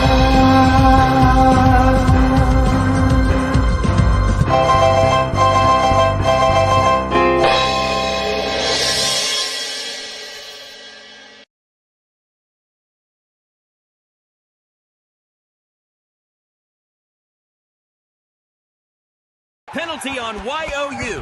Delay of game. 5 seconds before the show. But hey, thanks for watching. Welcome back, everybody. You are looking live at Till the Final Whistle on Military Broadcast Radio. Caveman, HG, Mohawk, and Lucas in the house. And we're time. We are about to cover some Homer teams. And so we're doing Georgia Tech Stanford first. There we go. Or I guess it was Saints Cardinals, but what were those jerseys, man? I mean, dude, those jerseys are sick. No, come on, no, those are sick. We made a gold jersey that can actually look reflective on the camera, and it doesn't look too bright. The jerseys would have been great if you didn't have black helmets and black pants. That's the only thing that we can wear those with. That's the only jersey that we can wear those helmets with. If my team looked like the Saints look like this year, I would try and distract fans with those shiny uniforms too. Just wait till you see the Chargers yellow uniforms, and you just wait till you see the Chargers. Those yellow. are atrocious. Those jerseys honestly looked great, in my opinion. But Kellen Moore let our boy Spencer Rattler throw the ball 46 times, dude, and he only took 1 sack in this game. He was incredibly just careful with the ball. He didn't turn it over at all. Had some good runs. We ran a couple of read options with him and some quarterback designed runs. We tried our hand at a tush push with him. But I mean, this is really just a confident starter that we needed. And I think he had a great week 1. For a guy that didn't even really have the chance to play with a full starting lineup last year, and then he comes out with just full confidence to throw 46 passes and get some runs in there. And he came out like he was ready. He's ready to play. I'm happy with it. I'm happy with the start from him. Could you imagine if, like, up pick 40, they took like some Shedeur Sanders? Or if that's who we should have freaking picked. Or if you're like Rattler was going to be the guy, there were like plenty of good receivers. Yeah, we could have taken there, man. And it's great to see that they're honoring Derek Carr's legacy by still throwing hospital balls. For Olave, dude. I mean, that wasn't even a hospital ball. It was if a guy comes by unblocked, and it was a wide receiver screen on a swing pass. There's only one guy to throw it to. Yeah. He threw it to the only guy that he had. That's not a hospital ball. Nobody blocked for the guy. Rattler put a little, which is crazy, but he put a little too much air on it, so it hung just long enough for Olave to really get. He would have got tackled less. Yeah. He would have got tackled slightly harder if the ball got there quicker. That's really what would have happened. He might have had a chance to at least brace a bit more, but he was just. The only thing that really matters about the Saints this year is I want whoever is going to throw the ball to Alvin Kamara more to be playing. That's what I want. True that. Kamara getting the touchdown there.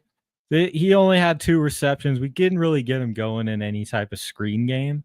But I think we were trying to find our identity in what our running back room is going to look like in this one. Because honestly, Kendre Miller and Devin Neal and their few carries that they did look pretty solid. I was high on Devin Neal coming out.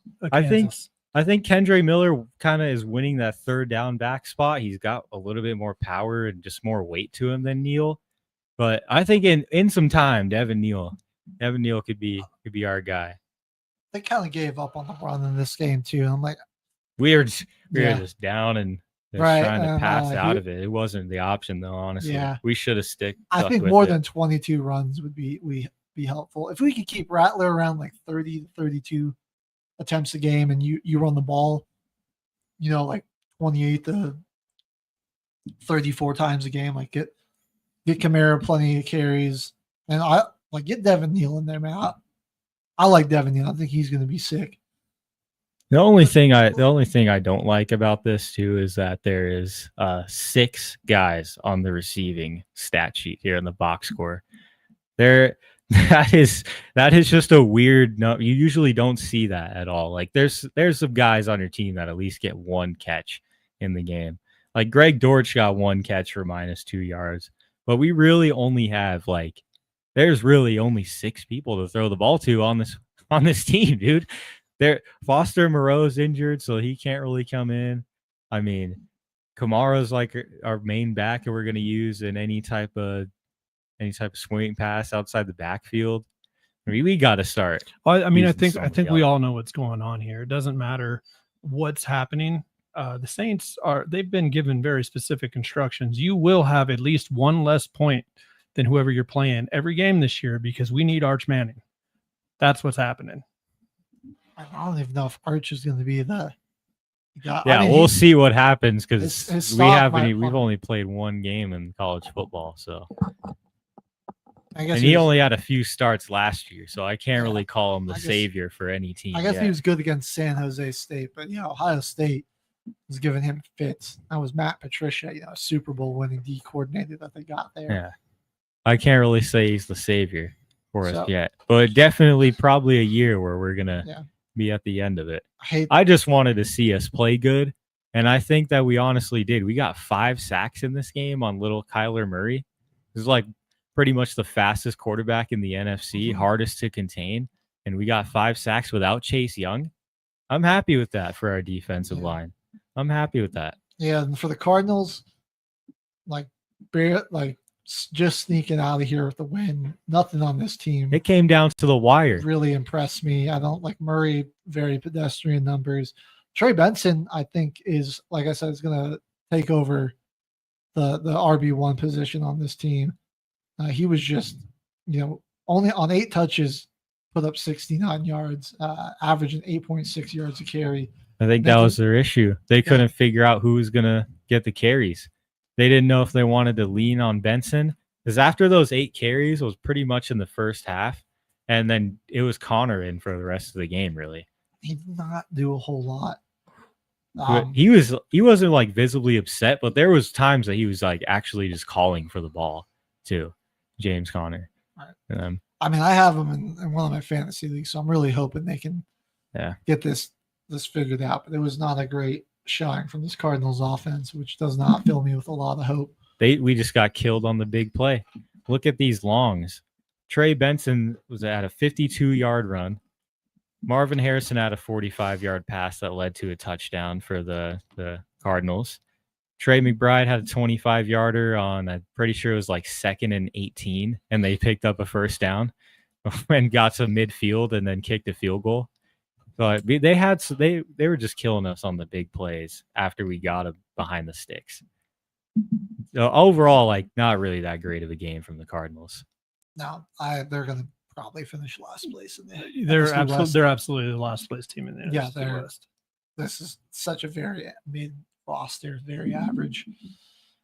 Well, now let's talk about it, man. Bo Nix, you said he liked to donate to charity. He said he liked to donate to charity. That's exactly I don't what think he was that doing. First pick was on him when I saw it from a different angle. Marvin Mims could have kept running his route and cleared out some of those defenders. But that, it's a what if. It's week 1 in the NFL. What are your guys' thoughts on it, though? You guys are the fans. The second pick, he should have stopped and planted his feet and tried It to was ugly. throw to the deep man. He took something underneath. I don't remember who it was, but there was no safety back there. They were open, but he was trying to throw on the run in a kind of a clean pocket. I'm going to chalk it up to some nerves, some antsiness coming out week 1. It's just week 1. It's also Sean Payton, if you're listening, can we just please try to establish the run early? We were throwing it way too much early. That's got to be I'll say running the the whole Titans game. defense is pretty underrated. I mean, they've got a solid defense. Don't forget L'Jarius Sneed is back there. Yeah, they got nothing crazy, but they got a good pass rush. Simmons. I like Simmons. He's nasty. Sebastian Joseph Day is pretty good against the run. But Sneed's back there, Quandre Diggs, Amani Hooker, like some really solid defensive backs she got back there. Oh, Fongo is looking good on our defense. Oh, man. He's a missile. He is a a missile, man. Absolute missile. Around the Not hating at all. I think the one thing that on film teams can get from him is like just a great action play could probably like leave his man open. He'd get that one deep shot because he just overcommits sometimes. That's the only thing. But we're good with that because I do like our cornerbacks and like man up, play man. True. I like let Hufanga go nuts. Let him overcommit. I'll take our cornerbacks against any receivers in the league. Like I'm 100% good with. Good to see Riley Moss healthy again. I mean, they went after him a couple of times, and he really. They tested him with the rookie down. too, man. They had Iomenner on him. Yeah, they're testing him. And I mean, Surtain, they didn't even attempt to throw to him. So I mean, it's going to be smart idea. Another good season. And I love the pass rush. Just swarming was just all over Ward. And I'll say this: Cam Ward played a really good game. He's going to be elite, dude. Failed him. He's going to be elite in this like league. it. He had a lot of great throws on the run against pressure. He was super accurate. That was just stone hands.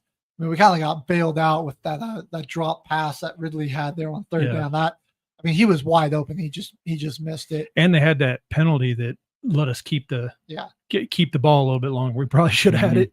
The Titans were they're where they killed themselves, drops and penalties. Yeah. Yep. Took him out of this game. Jonah Ellis MVP though for you boys. Dude, Marvin Mims muffs the punt, and the Titans get the ball in scoring position. Scoring position. Got to get cleaned up. Because we went for it on 2 4th downs and didn't get it. So essentially, we turned the ball over. 2 interceptions, a fumble, muff punt, and then turnovers. So 6 times, and we still won. That defensive possession though, right there. They got the ball in prime scoring position, and they end the possession near the 50, and they're out of. They can't even kick a field goal. I'll say this. This is how I predicted the first 2 weeks of the season. This is how I think it's going to be. Like the defense is going to be winning us football games. And look, 6 sacks in this. Some missed opportunities by the Titans, but they didn't really give up a ton for them, and not really any big plays. I mean, there weren't really any big plays out of the Tennessee here. I'm looking through the longs here, and I mean, the long on the day was a 29-yard reception by Tony Pollard. Take that all day. So Peyton, we got to run the ball more. We got to run it earlier, and then I still cannot fathom why he didn't just send Will Lutz in and make it a 3-point game. The only thing a 2-possession game. The only thing I can think of is that he's trying to stat pad. That's the only thing that makes sense to me. Like what? Because Lutz was fine. I mean, Darren Rizzi had him ready to go on the sideline. He was like, get him in there. I forgot you took him. God dang that made dude. Absolutely no sense. That was our interim coach last year, Darren Rizzi. Mm-hmm. God dang it, dude. He got awesome. He got paid with that Walmart money that guy's awesome, stay dude. Here. I like Peyton.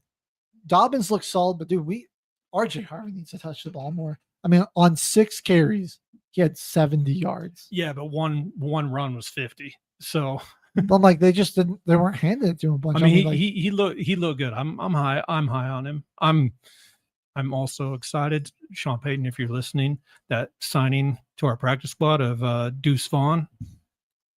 We all know Sean Payton, a long time listener of the show. Yeah. He's gonna start. He's gonna shout out Sean Payton. You start giving me a call. You start giving me a call. Bo Nix, you give me a call too. I'll come mow your yard or something. Well, we just gotta. Sean Payton's got to stop trying to be too cute early in the game with the play calling. Just run the football a little bit, and right. I mean, I think he thinks Bo Nix is Drew Brees already, and it's like when it works though. You guys are gonna come in here hype when those opening drive and you guys take the top off, man. It's like somebody was messaging on the defense and just trash talking Sean Payton before the game, dude. And he's like, all right, we're going to go after you early. We're going to try. It's like when you play Richard Sherman, you got to throw a deep ball on him first play. I'm going to kind of speed run some of these other matchups here before we get to the Sunday night football. Buccaneers, Falcons. Great game by Baker. Young Hoku, man. Might be time to move on, dude. He's been struggling. No, I love that guy. Bengals, Browns. Cool. The defense coming through for Cincinnati, surprisingly, and then special teams blunders really costing Cleveland. They should have won that game. Colts, Dolphins. Dolphins look awful. Colts, weak AFC South. They could take the division. Solid defense. They got watch out. Not a chance. Got some playmakers on offense. We'll see if Danny Dimes can keep it up, but he was doing things that no Colts quarterback has done since Peyton Manning. Sell high on Danny Dimes right now. Raiders, Patriots. They let Geno sling that thing, and I'm happy. He was spinning it. He was looking good. Geno's been looking good since he just needed to get out of New York. Yeah, he's been looking good everywhere he's been. I mean, he was clearly the better Seattle quarterback. Outperformed Sam Darnold this week. Raiders, the defense I thought was really good. I mean, holding a pretty good Patriots offense, only 13 points. Genty, bit disappointing in his debut. How high are you guys on Drake May? I haven't asked you that. Oh, I'm so pretty. I think he'll be a franchise really guy. good. Yeah, I think May was really good in this one. Just came up against a better team. Raiders are going to be a fringe playoff team all year for sure. Watch out for them. We already went over Steelers, Jets, Panthers, Jags. Weather delay. Panthers hype and allure of all what they could drain. be. Yeah, all down the drain. I mean, they're going to looked awful once again. I feel like they're going to start like 2-6 and then like put together a couple of like good late season wins, and we'll just like last year. But the Jags could be primed for the taking on that in the AFC South. I could see them being a dark horse. Just Trevor. This is a make or break year for Trevor. Like he needs a good year this year, they're gonna. You got to think about moving on from him. That Texans offensive line looks terrible. It looks like it's going to be an absolute struggle for them to score. They weren't able to really run the ball all too well. I mean, your defense holds the team to 14 points and you lose. So the defense looks great, but no offense. Right. Rams, Stafford's going to be. Look, if he can stay healthy, him and that Puka Nacua connection, just deadly. 10 catches for 130. I mean, Puka's just, I would, is it crazy to say he's top 3 in the NFL? Top 4 at least, man. I don't know. Like, I got Jettas, Jamar, and CD ahead of him. And then, I don't know. I'll probably go Puka. Yeah. I mean, he's definitely, I mean, I would listen to an argument for him being number 4. I think he's a catch machine, big body, so he's hard with great speed, so he's hard to cover, and he's like McVay's able to utilize him in a lot of different spots. I mean, it's not just like his route tree is very complex. You can throw screens, they'll hand it off to him, do these shovel pass things to him. Like he's very versatile, gives you a lot of options. Packers. Favorites for the NFC North, and they're now Super Bowl contenders in my eyes. The way Jordan Love looked really good. They ran the ball well. That defense just stifled last year's number 1 offense. And Micah Parsons now being a part of that, he looked incredible. He didn't look injured at all, man. No, he looked terrifying out there. Yeah, that was all fear mongering. Because that's what everybody's saying. Like everyone's being like, oh, it's a foregone conclusion that the Packers are the team to beat. The NFC Championship games going through Lambeau. Do you think that it's possible that this is a bit of an overreaction? The Lions, I mean, because you're always going to have one of those teams that go, worst to first and first to worst. Losing both their coordinators, like I really think it's going to hurt them. I think it. Oh yeah. I'm not saying the Packers aren't really good. They are going to lose to the Bears twice this year, but probably not. But I do think that the Lions are the team that are going to be falling off from where they were at last year. Definitely. I don't think it's going to be like a cataclysmic fall off.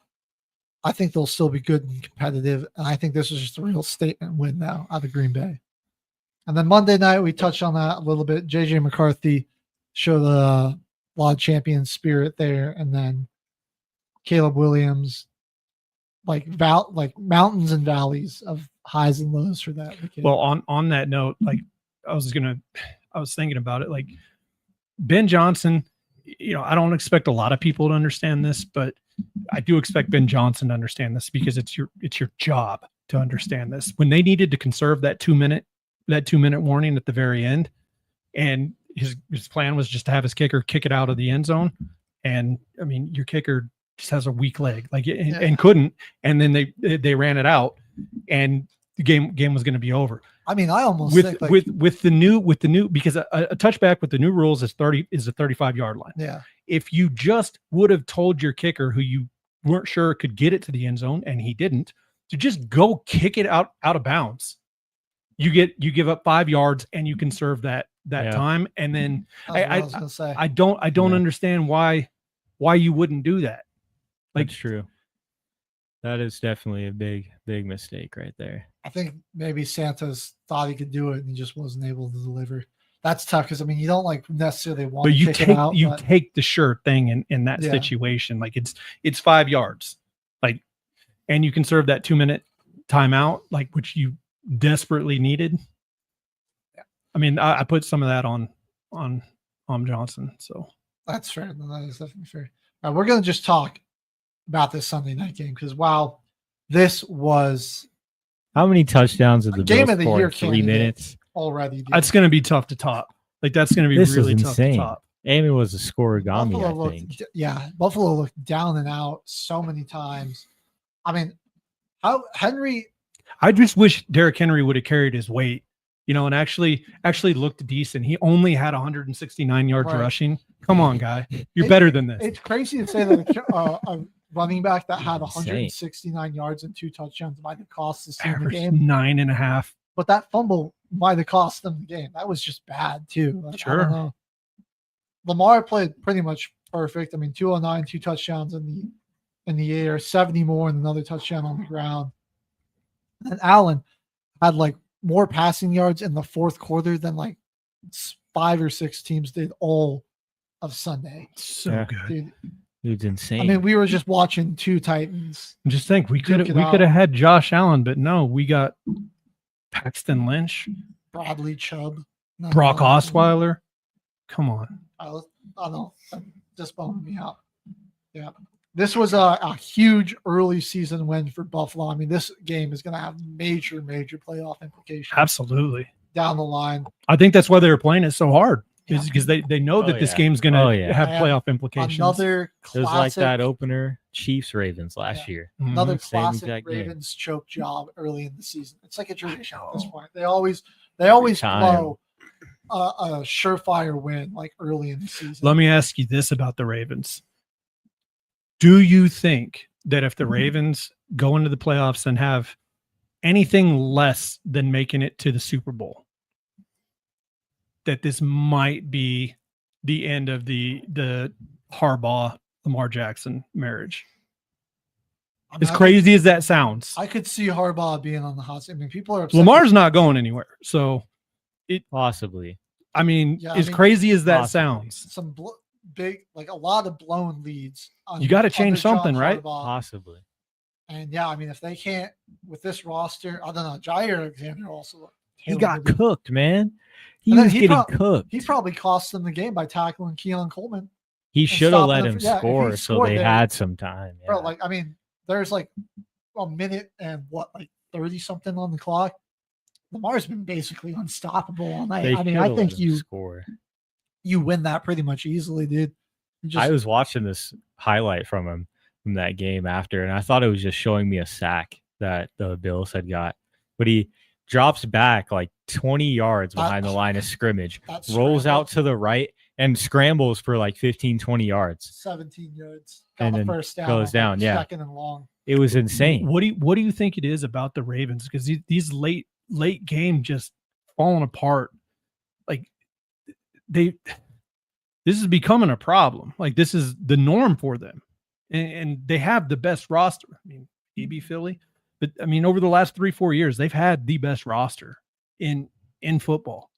But they keep doing Ravens things, and that's not what the Ravens for. It's weird play call.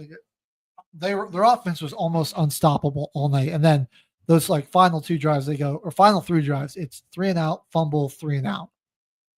And I don't know if it was particular in that order, but those are how their last 3 drives went. So I just don't know if it's like a culture thing. they got too. It's like I think they just get like they got too conservative, too tight. You think? Yeah. Like I don't know. I get Lamar Jackson's my quarterback in that situation.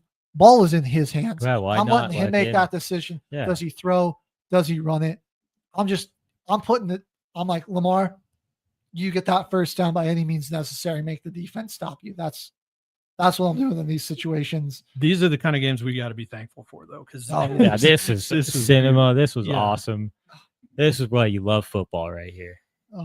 Beautiful thing. And so, which one of these 2 teams do you think finishes for the higher seeding for the AFC playoffs this year? Bills. I'm gonna still give it to the Ravens. Think so? Yeah. I think I would also still go with the Ravens. They have they're still my pick to have the number 1 seed. Like I'm saying, the Ravens, it's usually early in the season when they have this huge choke job, and then they turn it up there at the end. The playoffs, but then they're usually pretty consistent. They've had some good choke jobs in the playoffs too, though. Yeah. But like in the regular he faced season, Patrick Mahomes in the playoffs enough times, and at least in the regular season, that'll kill you.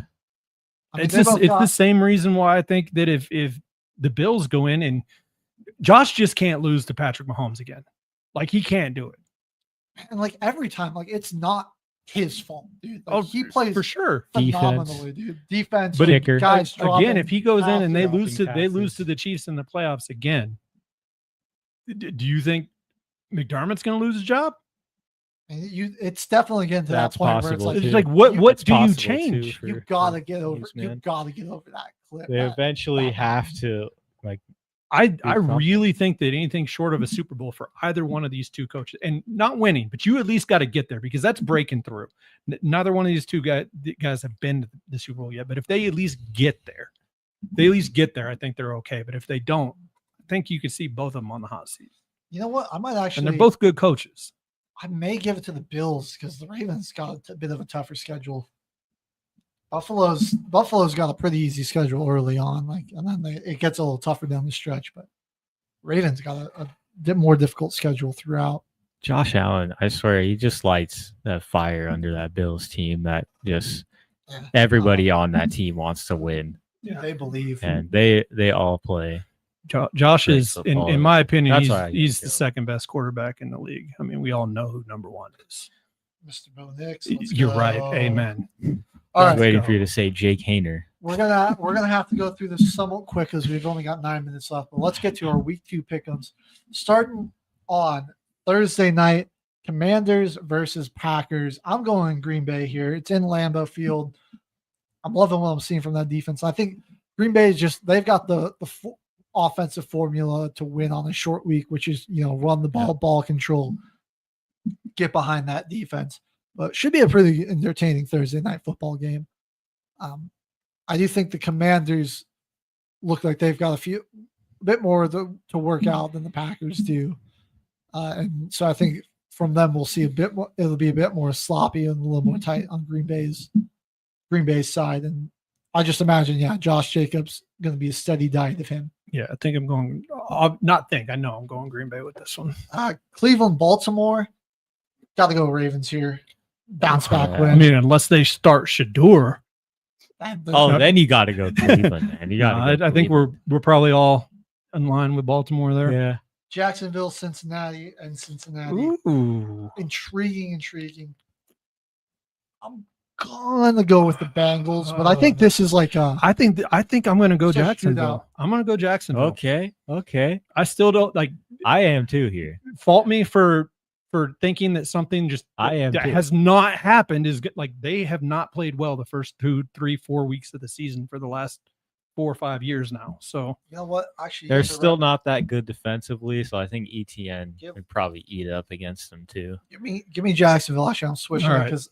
Yeah, so the Bengals starting 2-0. All 3 on Jacksonville. Yeah, right. I'm on it. Bengals starting 2-0. Can't see it happening. I think the Cowboys, Giants come into town. They're going to take care of business there. Ooh, I don't know. Maybe I'm Cowboys. Oh, I know this would be just like with my heart. I hate the Cowboys. I'll go Dallas. It's in Dallas. Chicago versus Detroit in Detroit. Lions need a bounce back. Lions need to bounce back. I could see Chicago maybe upsetting them because their defense is Chicago is not going to win solid, anything until they play the Packers. But I think Detroit gets the bounce back win here. New England going to Miami, but I think New England goes Patriots, and gets man. a road win there. I'll give me Miami on that one. Dolphins look terrible. I think they might be the worst team in the league, dude. They just I'm going Saints. I just falling apart there. Actually, you know what? I can't be rooting for Miami because the guy I'm playing has Tyreek on his fantasy team this week. So no, I'm gonna have to go New England. We'll see if Tua protects the ball. In NOLA, I'm going San Fran. My apologies, Cave. I'm going That's Niners okay. too. That's okay. You going? Are you really picking the Saints? Let me see it. I am. Okay. I am. Locking it Okay. in. Okay. Locked in. I picked them last week too. Jets versus the Bills. Buffalo here. Yeah. I don't expect. Jets look pretty good, but I don't think they can replicate that. I don't know if they're going to be able to handle Allen. Steelers and the Seahawks. I'm going Steelers here. I'm also going Steelers here. Seattle's got a lot of issues offensively. The run Not game looks not bad. because I believe in the Steelers, but because I absolutely don't believe in Sam Darnold. And their offensive line. I think the Steelers D is going to get a bounce back week here against a shaky Seattle offensive You line. want Pittsburgh too, man? I am. right. They got good home field advantage here. The Titans and the How much Rams. do you believe in Cam Ward? I mean, not enough. I to kinda I do. do not. I think I'm playing the Rams defense this Yeah. week in like 3 leagues because I think they're going to absolutely feast on the offensive line. The Panthers and the Cardinals. God, dude. Man, this is a tough one. I have a feeling Scadaboo's going to run for 120.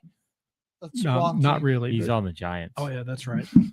I'm going to go. They got Chuba Hubbard though. I'm going to go with the Cardinals just because they're the home team. But like I can see this going either way. But the Panthers did not look all too impressive. Both of I'll these go teams Cardinals kind of too. look like crap. Yeah. The Broncos going to Indianapolis. Give me Easy. Denver. I'm Win. still locking it in, man. I don't care. Yes. This will be. I will where- probably be picking the Broncos every game this season, regardless of what. I No, think they'll no, win. probably about it. That's yeah. No, probably. I don't about even it. care. Panthers Cardinals tie. tie. Well, that's 1 point then for either way. All right, Eagles Chiefs, man. Give me Kansas City starting out 0-2, dude. Philly. Yeah, give me. I just think like Kansas In City Kansas City though, really struggled to run the ball, and I and think they're going to have Jalen Carter back because his suspension it was time served. I'm going to take Philly in this too. right, and I just think they're going to struggle to run the football. Mahomes will still have decent numbers, but he's just like Worthy's going to be hurt. I mean, you got like Hollywood Brown. That's like what Juju Smith-Schuster and Tyrell Stevenson. Yeah. It's old ass Kelsey. Like I just think like the Eagles will be pretty dominant in this one again. The nightcap, Ooh. Sunday Night Football, Atlanta versus Minnesota. I'm actually gonna go with the Falcons in this one. I'm gonna go with Minnesota. I think Atlanta starts 0-2. If it was in Atlanta, I would go with Atlanta, but I'm gonna take Minnesota at home. He didn't impress. I just think like they're gonna get run over pretty early. I think that Kevin O'Connell's gonna come out, and I really think he's gonna attack him with JJ McCarthy's legs too. I think that's gonna be something we're gonna see a lot out of the Vikings this year, like getting McCarthy. He moved around on a some lot design in this- runs. and on Monday, man. And that Falcons defense just doesn't really move the needle for me. Like Jefferson is probably going to tear him up again, like he did last year. Like he does everybody. Yeah, like I just Jefferson is the second coming of Jerry Rice. That is Dude, what it it's is. just he's just pretty much unstoppable. Tampa, Houston. Got to go with the Bucs here, the man. double header. This is The going to Big be Show's awesome gonna Monday. Big Show's gonna bring it. Going. Yeah. Are we different on anything? I picked Atlanta, and I don't know if we're different on anything. I picked Atlanta. I picked the Saints. Yeah, I We're mean, different on a couple. great minds think alike, guys. I'm gonna tell you. I gotta after what Kyle did to us last season, I gotta just kind of Got to lock it in. Right. I need to finish first this year, man. So I can't be getting too cute going for too many upsets. Chargers, Raiders. I'm going to go with the Chargers. Man, I do not believe in the Raiders, and this is not just me hating the Raiders. I do not believe in the Raiders. I know everyone thinks they're a fringe playoff team. I absolutely think their ceiling is 7 wins. That's what I think. I just think that they're without a run game because they really struggled to establish it last week. The Chargers were really sound up front against the run. They didn't really give. I mean, KC abandoned it pretty quickly. And that Harbaugh-Carroll rivalry, I think Harbaugh's just got the better team. It's going to come in there and steal one from them. And tiebreaker for that game, boys. What do you think? I'm going 43. Okay. 43. I was right around where I was probably going to be. I'm going to just one up you and go 44. Okay. Then I'm going 46. Oh, okay. This guy's crazy. Are you kidding? Lucas, what's your tiebreaker? The total score guess for the Vegas and LA Chargers game. In the ballpark of you guys, I think maybe 43. Yep. Okay. Like it. That'll well, wrap up the show today. We've reached 10 o'clock. Go ahead. Cue that outro music for me, Lucas. And HG, hit it. Take us away. All right. Well, thank you for tuning into this episode until the final whistle. We got Mohawk here, HG, Caveman, Lucas on the sound. We will see you guys Tuesday, 9 a.m. Mountain Standard Time for the return of Football Frenzy. 3 hours, go. all football, all stream. Make sure you tune in next week for that. We will see you all then. Ladies and gentlemen, thank you for tuning in to Military Broadcast Radio. As we wrap up today's show, we want to remind you that the podcast of today's episode will be available right after we go off the air. So if you missed any part of the show or want to listen again, be sure to check it out. And remember, we're here to support and honor our veterans. Your stories and experiences matter, and we are committed to giving you a platform to share them. That's right. We're here to give our veterans a voice. So don't forget to catch the podcast and stay connected with us. Giving our veterans a voice.